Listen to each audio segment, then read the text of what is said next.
hay que entender una cosa. Los casos sospechosos hay que estudiarlos. Y el estudio se hace a través de un laboratorio que se hace en un lugar especial, en un laboratorio especial.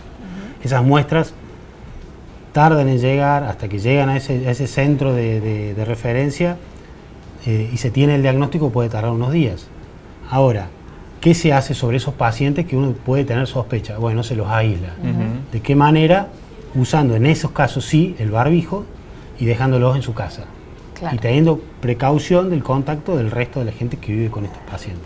¿Está bien? ¿Cómo podrías describir el virus, el coronavirus o el COVID-19? ¿Se llama así? Sí, ha cambiado el nombre actualmente, le han puesto un nombre. La idea tampoco es para no estigmatizar a la ciudad de China o China en sí por este virus. Entonces le han puesto este nombre que sería coronavirus o enfermedad viral por coronavirus del 2019, que es el año que salió. Que surgió, claro. Que surgió. Es un virus respiratorio, todavía no sabemos bien cuál es el nexo epidemiológico entre los animales y el ser humano. Se entiende que ha sido eso, pero no sabemos bien qué animal ha transmitido la enfermedad. Claro, se habla de un mercado de alimentos de China que podría haber sido el epicentro original de esta cuestión, ¿no? Y aparte de los otros dos coronavirus que tuvimos anteriormente, que en el año 2012 en Arabia Saudita y en 2002 en China, se relacionó uno con murciélagos y otro con camellos. Entonces, se entiende que este coronavirus, que generalmente son virus zoonóticos que están en la población animal, han hecho un salto, ¿sí?, de especie y han llegado a infectar al ser humano, con la característica que este virus tendría una mayor facilidad de transmisión entre humanos, ¿sí? Que no se había dado tanto en las otras dos epidemias. Eso hace que sea un virus que se transmite de una manera más fácil y tal vez sea más difícil de controlar en ese sentido.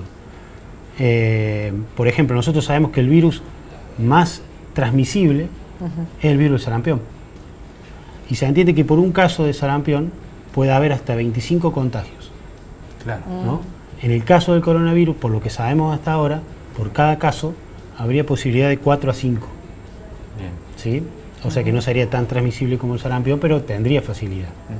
Bien, ¿esto es asemejable a lo que ocurrió con la gripe aviar y todas esas cuestiones? ¿Son virus que van surgiendo cada tanto y que, bueno, obligan hasta encontrar un remedio, una vacuna, algo, a tener cierta precaución? Sí, totalmente. Son virus que van surgiendo, son nuevos. El tema de la vacuna es interesante. Todavía no se, digamos, se está empezando a estudiar, pero todavía no se va a decidir si se va a hacer una vacuna o no. Porque lo que tenemos que determinar es si este virus va a ser estacional. ¿Qué quiere decir esto? Si durante épocas del año se va a presentar o no, como es el caso de la gripe, que nosotros sabemos que otoño e invierno aparece. Entonces tenemos que ver cómo se va a comportar y en ese contexto se va a evaluar el tema de la vacuna. Con el tema del tratamiento, actualmente no hay un tratamiento, se están empezando a hacer estudios con algunas drogas antivirales para evaluar sobre todo los pacientes graves, sobre todo los pacientes graves que hacen esta neumonía grave, que puede llevar, bueno, los pacientes a terapia intensiva, en algunos casos muertes.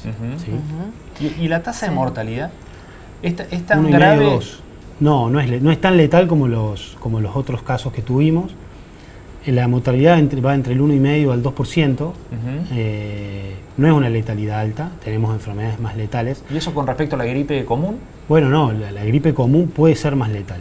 Lo que sí hay que entender esto, al igual que la gripe, afecta a personas mayores de 60 años con enfermedades concomitantes, diabéticos, hipertensos, enfermedades del corazón, enfermedades pulmonares crónicas. ¿Estás hablando del coronavirus? El coronavirus. O sea, que los porcentajes de pacientes que hacen complicaciones serían pacientes con ciertos factores de riesgo. Claro, tienen otra enfermedad de base. Exactamente. Lucas, estás diciendo que la gripe mata más gente que el coronavirus. Entonces, en el ¿por resto qué? del mundo sí.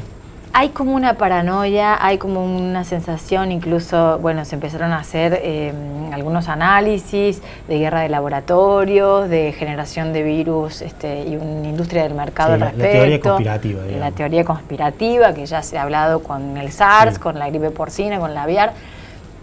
Como infectólogo, ¿cuál es tu percepción? Mira, yo creo que, digamos, cada vez van a surgir nuevas enfermedades.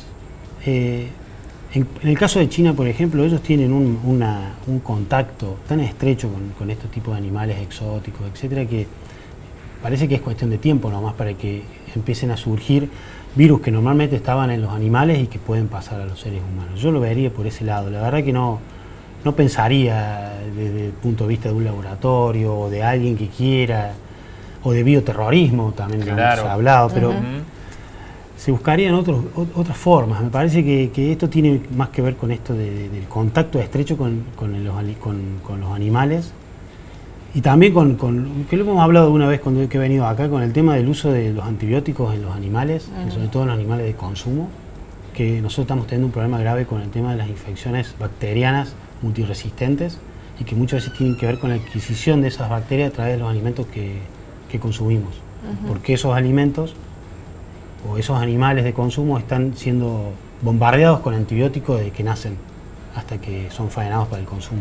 ¿Y eso qué efecto tiene en el humano? Uno se alimenta de esa carne que puede tener esas bacterias que han estado en contacto con esos antibióticos y que generan multiresistencia. ¿Sí? Y después para combatirlas es mucho más complicado. Por supuesto, y de hecho se están generando cada vez moléculas farmacológicas nuevas para tratar de combatir esas bacterias cada vez más resistentes. Más potentes. Más potentes. Y otra cosa que quería decir con esta nueva epidemia, que es algo muy interesante, nunca se había hecho en el mundo poner en cuarentena a ciudades de millones de habitantes. Es la primera vez que se hace en el mundo. Y vamos a ver realmente si es algo que funciona o que no funciona. Pareciera que sí, pareciera que está funcionando poner en cuarentena, no sé, 13 millones de personas para evitar la dispersión del virus del resto de la población. Pareciera que está teniendo su fruto eso.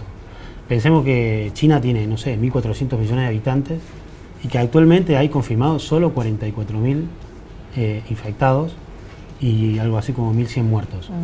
Por ende, pareciera que esto de poner a grandes poblaciones en cuarentena sirve.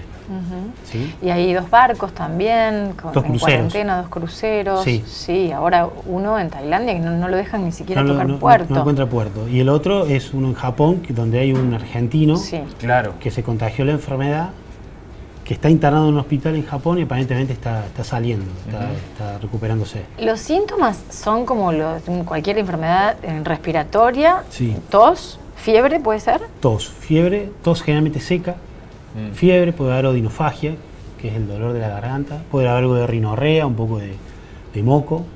Que se confunde con otra cosa, ¿no? Imagínate, en este momento en el hemisferio norte están en el episodio de gripe, ¿no? Entonces, y de infecciones respiratorias. Por ende, es difícil a veces diferenciarlo. El diagnóstico para los profesionales debe ser difícil. Sí, ¿no? yo igualmente interpreto que estando en China el primer diagnóstico es coronavirus. Y claro, lo tratás como coronavirus y si no es, no es. Hay unos kits de diagnóstico que son rapidísimos, que ellos actualmente los tienen, que son kits de diagnóstico en pocas horas. Entonces, rápidamente, ante la sospecha, aíslan al paciente, ¿no? Si necesita internación, se interna, y si no, se va a la casa aislado. Claro. Y mientras tanto tenés el resultado del kit. Exacto. Claro. Está bien. ¿Y qué probabilidad hay de que en nuestro invierno nos tengamos que preocupar por el coronavirus? Yo creo que este invierno nos vamos a preocupar un poco más por la gripe. Entendemos que en el hemisferio norte este año ha habido mayor circulación de gripe que el año pasado. ¿Sí? Por ende, los pacientes en riesgo, los mayores de 65 años, con enfermedades cardiovasculares, enfermedades pulmonares crónicas, deberían vacunarse. Y después, bueno, vamos a tener que esperar. Ha habido casos en otros países que rápidamente han sido tratados, controlados y diagnosticados, y vemos que no ha habido nuevos casos. Por ejemplo, Francia creo que tiene 11, 12 casos, Estados Unidos también. Y con el diagnóstico rápido y aislamiento rápido del paciente, vemos que el virus no se propaga. Hay que estar atentos. Bien. La vacuna contra las otras gripes no es efectiva contra esto. No, para nada. Bien, es otra cepa, otra cuestión. Más que otra cepa, es otro virus diferente. Es otro virus diferente. Y habían, las autoridades de salud habían dicho que había que preocuparse más por el dengue que por el coronavirus. Por ahora. Es algo que por ahora... Y el sarampión, que también. Y el sarampión, ¿no? como mencionabas, ¿no? Sí, estamos esperando como un aumento de casos de dengue, con la salvedad que hubo una epidemia en Paraguay, con un virus diferente al que estaba circulando en Argentina. Hay 4 tipos de dengue. Si uno tiene una enfermedad por un tipo de dengue y luego se infecta por el otro tipo de dengue, por el otro virus, tiene mayor riesgo de hacer un dengue más grave. Entonces, en provincias donde el dengue es más endémico, o sea, donde generalmente todos los años hay casos, si hay pacientes que ya tuvieron un dengue previo y tienen un dengue por un nuevo virus, pueden tener más riesgo de hacer alguna enfermedad grave. ¿Y los síntomas del dengue? Bueno, fiebre generalmente alta, muchos dolores articulares intensos y muchos dolores musculares. El paciente casi queda postrado de los dolores, de la molestia, del malestar, del cansancio, de la astenia. Básicamente eso. Y generalmente sin ningún síntoma de compromiso del sistema respiratorio. O sea, no vienen con moco ni con dolor de garganta. Entonces y aparte que vengan de un lugar epidémico, ¿no? No sé, fue al noroeste o fueron a Brasil y volvieron. Claro, entonces, un país vecino del norte, ¿no? Claro, en ese sentido, por ahí como personal de salud estamos atentos a la epidemiología del viaje. Claro. Y la última, ¿el pico del dengue es otoño? Sí, terminando el verano, empezando el o sea que otoño. Estamos empezando a iniciar esa etapa. Sí. De hecho ya se están haciendo algunas campañas de descacharreo en algunos barrios de la ciudad porque estamos esperando para esa época, entonces tratar de evitar el reservorio donde el mosquito pone su huevo y aparece la larva es el mejor método para combatirlo. ¿Sí? Nosotros sabemos que la desinfección del ambiente no es el método más eficaz. Puede ayudar, pero el método más eficaz es descacharrar. No funciona la fumigación y otro mito también es que el mosquito de la Aedes aegypti no está en los parques, plazas, sino que está en los domicilios con acumulación de agua, está en tapitas. Sí, es un mosquito domiciliario. Sí, y limpio porque se reproduce en agua limpia. En ¿no? agua limpia. Claro. Necesita agua limpia, estancada pero limpia. Pero limpia. Exacto. Necesita ese ambiente para poder dejar sus huevos y que las larvas crezcan. Claro, porque por ahí sí se piensa en algún lago, en alguna cosa grande de superficie y allí no tiene nada que ver. Y lo mismo las piletas. O las piletas. Que uno por ahí le pones cloro y bueno, eso ayuda a que no sea un lugar propicio. El descacharreo, eso entonces sirve y mucho. Eso es la prevención. Es lo más importante. Bueno, el municipio estuvo encargándose de eso en el sur de la ciudad, decíamos más temprano, y lo va a seguir haciendo durante esta semana en diferentes lugares. Exactamente. de No solamente Cuarto. descacharrando, sino también dando información, digamos, tratando de dar como alguna información para que la gente entienda de qué se trata y bueno, también si tiene algún síntoma, consulte. Recién mencionábamos que la OMS desaconsejó el uso de barbijos, el incremento en Buenos Aires, que hay por ahí como una paranoia. Sí. ¿Hay una contraindicación al uso del barbijo o es que en realidad la Sociedad no tiene Argentina sentido? de Infectología también no recomendó el uso de barbijo, básicamente porque no estamos en época de infecciones respiratorias, no estamos en la época. Segundo, para no generar mayor psicosis, me da la sensación que es para dar tranquilidad a la población. Yo le decía recién que hay dos tipos de barbijo, el barbijo quirúrgico común, que usan los cirujanos cuando operan, etcétera, que no tiene tanta efectividad, y hay un barbijo que se llama N95, que es un barbijo más especial para el tema de las infecciones de transmisión, por otita respiratoria, que es lo que uno saca con la tos, que es más caro y que es más difícil de usar. Entonces, lo que se está tratando... cuesta 250 pesos, tengo entendido, y tiene como un pequeño dispositivo, una apertura para la respiración, ¿no? Exactamente, y aparte tiene una vida útil.